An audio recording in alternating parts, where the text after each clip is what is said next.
Bonsoir mes petits anges, j'espère que vous allez bien et que votre journée se passe bien.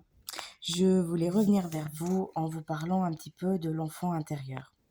Parce que je pense qu'il est important, étant donné que lors de précédentes vidéos, je vous ai parlé des blessures de l'âme, des blessures que l'on a en nous. Je pense qu'il est important en fait de prendre le temps de parler de l'enfant intérieur. On a tous notre enfant intérieur bah, que l'on protège peut-être pas forcément assez. Et voilà. Et là, je voulais vraiment prendre le temps avec vous de parler de ça. C'est important quand vous faites justement quand vous faites vos guérisons par rapport aux blessures que vous avez, de parler à votre enfant intérieur, de le chouchouter, de le protéger, de le rassurer surtout, de lui promettre que il lui arrivera rien, que que vous allez pouvoir être là pour le protéger, que vous allez gérer. C'est important. C'est important. Il faut vraiment sauver et protéger. On a tous notre enfant intérieur. Et c'est vraiment très, très, très important. Euh, c'est ce qui nous permet aussi d'avoir c'est ce qui nous permet d'avoir parfois ces yeux tout émerveillés pour quelque chose. Ça reste notre enfant intérieur en fait qui s'extasie sur quelque chose. Et c'est important en fait de l'écouter aussi. Souvent, on n'écoute pas assez notre enfant intérieur, ou on n'écoute pas assez notre âme.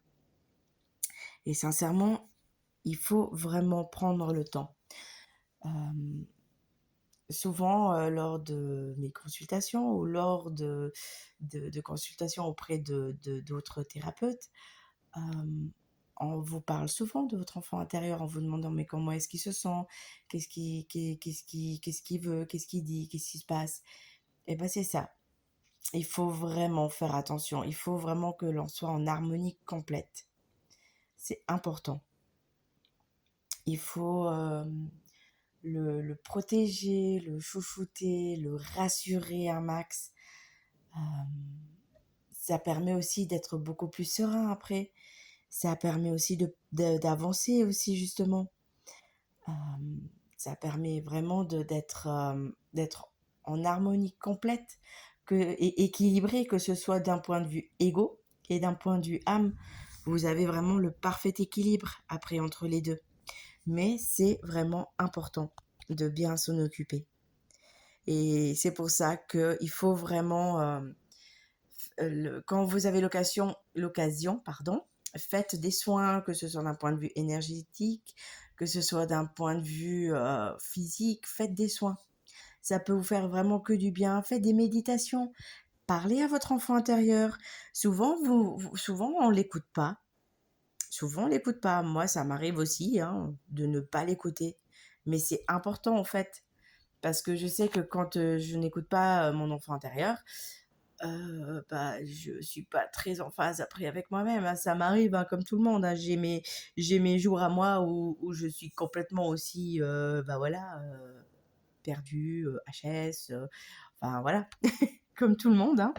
Donc c'est pour ça, il faut vraiment prendre le temps pour que notre enfant intérieur soit autant épanoui et lumineux comme ce petit enfant ici sur cette image. C'est vraiment très important.